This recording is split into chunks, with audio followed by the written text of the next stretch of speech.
So, before we jump into the video, this is going to be the first of two videos about Auxbeam. This one is going to be about the light bar they sent me, looking at the light bar, testing it, installing it, and also how I'm going to run multiple lights in the future from the roof, which might be quite helpful for people who want to have more lights or lots of lights. And then part two is going to be looking at the control panel they make and they've sent me, which is going to be me rigging up loads of ridiculous things to it, which Auxbeam probably didn't intend them to. So let's jump into the video. Well, welcome back to my channel, Mispronounced Adventures, and welcome to an upgrade video. This is a sponsored video. I've not done a sponsored video before. This is the first time someone's given me some free stuff. And it's free stuff I want. And also you'll probably see a lot of other YouTubers who are doing the same videos. So I was contacted by Auxbeam, who make lights, especially for outdoor lights. And after chatting, they've given me a 52-inch LED light bar, which is actually what I've really wanted for a while. You can see all the way back from the roof rack building videos. I built that area at the front for the one day to add a light bar to it, and I needed a control system, and they sent me their new RGB 8-way switch panel control system.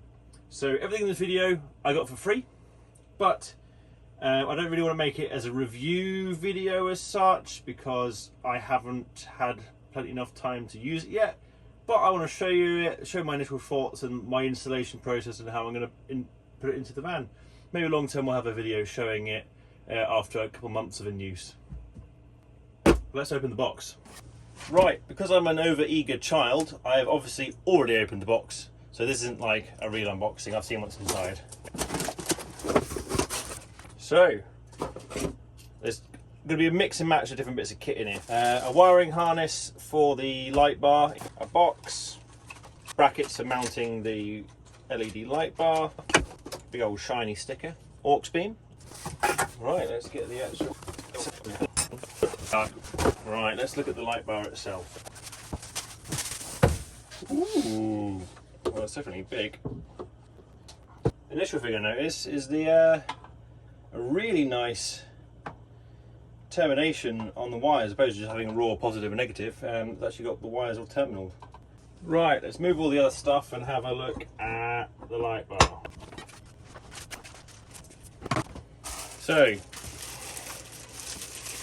comes with a wiring harness, which is nice. So the cables are already terminaled. I don't know what thickness the wires they provide are. It comes with a switch, relay and holder, fused already. So I guess, you know, we just need to, well, we want to power it up, don't we? So let's just power it up. Let's find a power supply. Right, here's a power supply. We'll just use a Victron power supply. Plug that in, turn on the inverter. Right, this is all turned to power supply mode. That's off.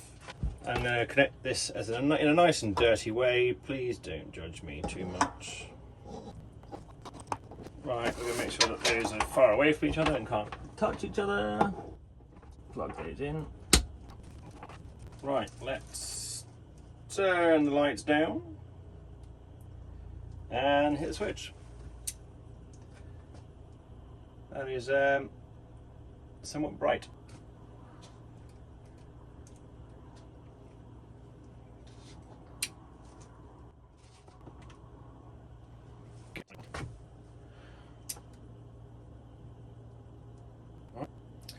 Let's have a look to see what's going on. So this is the Auxbeam 5D dual row LED light bar.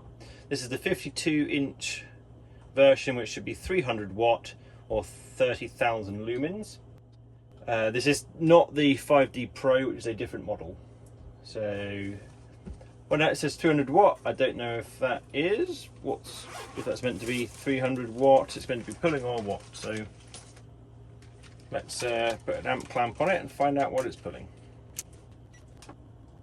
It's pulling 15.9, 16 amp at 12.9 volt, which I don't know how many watts that is. Let me just do the math 1 second.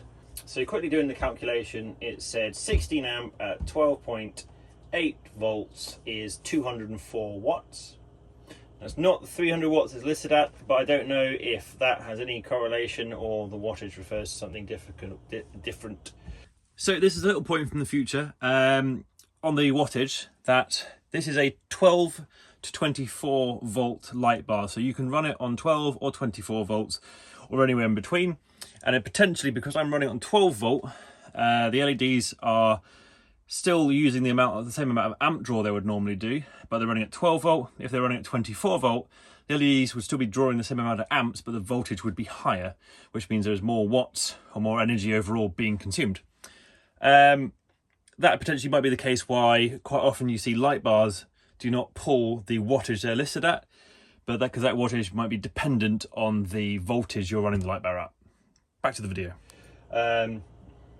So yeah, let's see how bright it is outside. As I just wanted to test, I thought I'd try it on a Jackery. This is a Jackery that Pat the Van and Go gave me to use to see what its watt output says as well.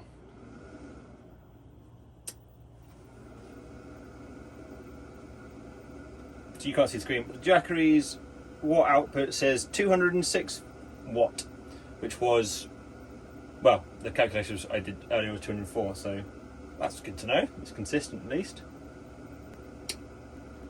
Let's test this outside.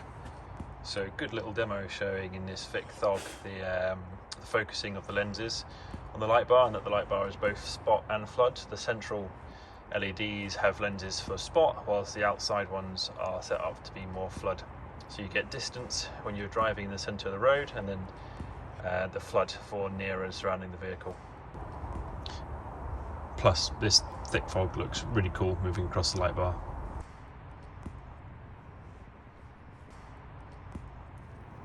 It's just the currents as it moves over.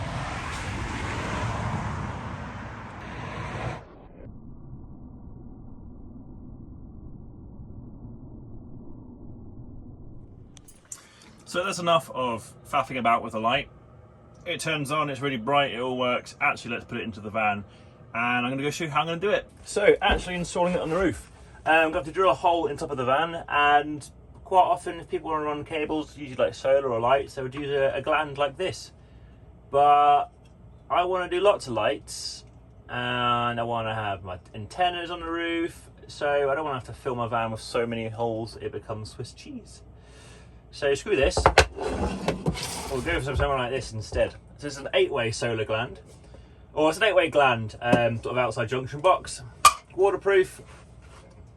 And what I'm going to do is, there's no hole in the middle here, so I'm going to use a 40mm tank connector waste fitting. Drill a 40mm hole, well, drill a hole in the bottom of here, drill a hole in the roof of the van, insert this through the roof of the van, through the base of that, put the gaskets in, and screw it down with a bit of Sikaflex 512 sealant around it. So I'm effectively going to screw it to the roof with a tank connector. And then I should be able to run this big light, and in the future any other additional lights I want, because I want to run some additional lights around the edge of the van as well. So it saves one big hole opposed to lots of little holes, and hopefully that 40mm diameter will be easy enough for me to be able to poke plenty of holes in the future through. Also, I clearly can't count because this has it's a 10-way, not 8-way, so even more options, and ones I'm not using in the meantime. The little box I bought off Amazon, and if you want to buy this, I will put a link in the description below. It comes with little stoppers as well to fill up empty slots, additionally with loads of different sized cable glandy bits for big cables or small cables. So I think for me, pretty good option. Right, where's it going to go? It's going to go in this cupboard, so let's empty it. Swim shorts, onesie, towel, wooden donk. Oh, soap. So, I don't know if it's even a good angle or not. Let's move the camera around a bit. Right, so here's the back of all my cupboards. These here are sort of my cableways which run in the walls, but this one up here is my solar. So for me, it makes my life a little bit easier as I can work out a position to drill the main hole, because I know where this is on the roof. Also, who likes in-cabinet lighting? Right, stop showing off and get back to work. I think I'm also going to mount the entire control system, so the fuse board and the control unit on this back face here, and then make a false back for the cupboard. Additionally, my solar panel is fixed mounted above here on the roof rack, and like hell am I going to be removing it, so I think I'm just going to have to do a bunch of measuring off here and figure out where I can drill from the inside or out. Or at least that's the plan, at least. We'll see how that pans out. So this is underneath my panel, that's the solar gland. If you followed my channel, everyone knows I'm terrible at sealant. So this is about the spot I'm thinking I want here, like a nice flat area. I just have to somehow figure out on the inside where this is equating to here and here. So I should have brought a measuring tape up. Right, marked my hole. Just gonna do a little bit, pilot through.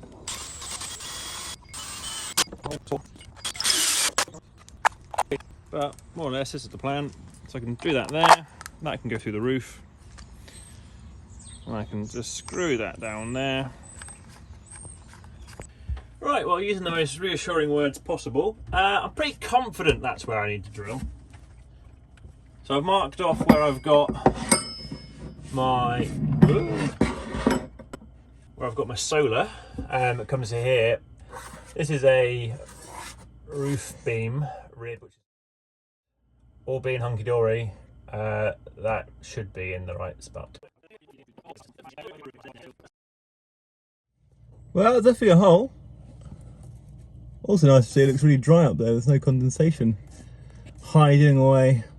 Right, one hole done, now time to drill the metal one.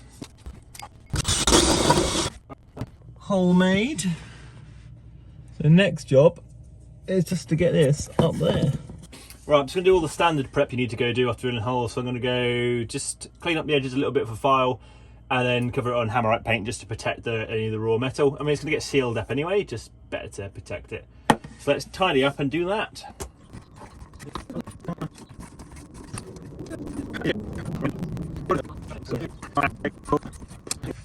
Next job, I wanted to neaten this up a little bit, so I'm just going to use some conduit I've split and well, let's see if I can just thread it around. Right, it's now dark and I need to pretty much pack up for the day. I need to put the top cap on it at the minute it's open, and also need to put some little plugs in the glands I'm not using at the minute because the kit only comes with 5 kind of gland plugs and I'm not using anything at the moment because it's overnight and I've got to drive tomorrow, so I'm just going to put something in it to seal it up. Right, all mounted up and plugs filled for the night. So next step is starting to think about getting the light bar on itself and running the cable in, and then all the internal bits as well. So it's been about 2 weeks since that last bit of footage. Between then I've driven up to Scotland, had New Year, dancing in a car park in the middle of a storm, a lot of snow, and even climbed some snowy mountains as well. And it was a good test for that gland I've just put on the roof, and after I took it back off to start getting all the lighting fitted, no water inside and still waterproof. So let's crack on and let's get the actual light bar installed now. So a quick example of how it's going to work. So washer, saddle washer, bolt in there, saddle washer on the other side, bolt that down nice and tight, light bar fits in the middle.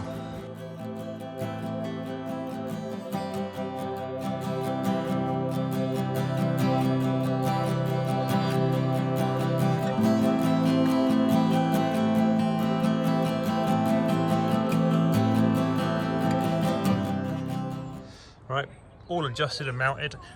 Don't judge me for this, I will get shorter bolts. I just want to get it mounted tonight and on. Right, it's time to cut cable tie in. So we've got the wire, and the wire is going to run all the way along this beam until the gland, which is back there.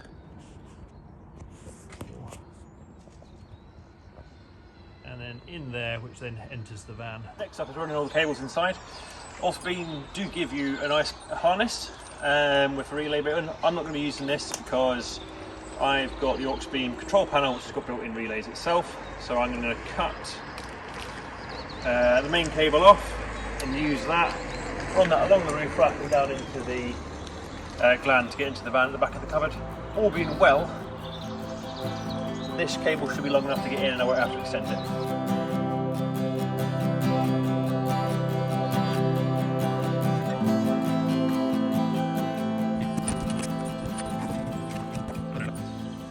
Alright, one cable all sealed up. I'm put it through from in the inside, get nice and flat, and then I can put the lid back on. Come in top of there, pull that, and that should be plenty for when I now mount the unit in the back of there. So fitting the control panel, we're going to mount it up here so the cables can come in and go in the wire glands underneath there. I'm going to stop there on the Auxbeam control panel. That's a whole separate video and all the wiring for how I'm just going to wire in the light bar to the high beams, how I'm going to wire in the light bar to a manual on and off, how I'm going to wire in the maximum above my head to the control panel, my engine preheater, and there's a whole separate video on that because that's quite an in-depth process. This video is just about the light bar, installing it on the van, running the cables, how to run multiple lights from your ceiling, and then looking at the light bar itself. So make sure you check out the Auxbeam control panel video to learn about the install in there. But we're going to continue on with the light bar now. So it's all rigged up and set up on the van, and you can turn it off and on, and let's have a look. So testing the high beam.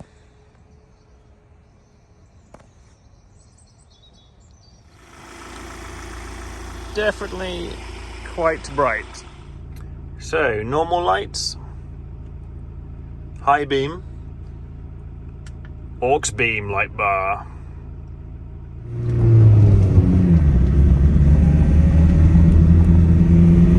Wow, that's certainly bright. Tuesday morning, I thought I would turn the light bar on, leave it on for half an hour and do some thermal imaging tests to see how well the cables are doing and how much the unit itself is actually heating up. In some ways, it doesn't actually add much to your every person, but it certainly looks cool and it's interesting to see how like a big light bar which draws quite a few watts heats up and how hot it actually gets. Frosty start to the day.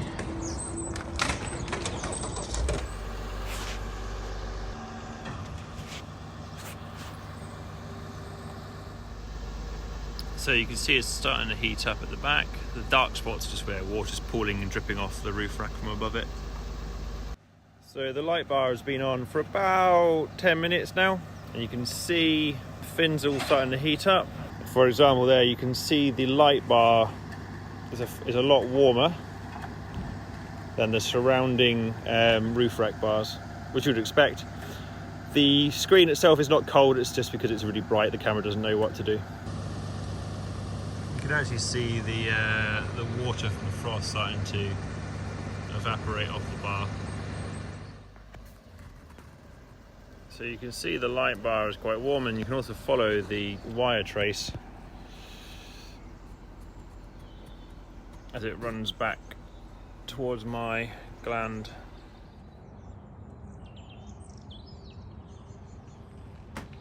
So we can see the light bar's been on now for about half an hour, up to 40 degrees.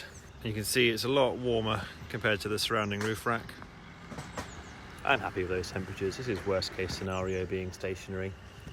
If you're driving, you're going to have a cooling effect, so yeah. So that's pretty much going to end this video about the Auxbeam 5D 52-inch light bar. It's not a review because I've not really had long-term testing of it yet, but it's showing how I've installed the light bar on my van. Looking at the light bar itself, the quality of the actual kit and the product I've been very impressed with. And there's also probably the more interesting bit is when people want to run lots of lights on how to run multiple lights through one gland in the ceiling. So check out the Auxbeam control panel, which is a different video, and that's going to show how I'm using that control panel to do a lot more than just the lights in the van.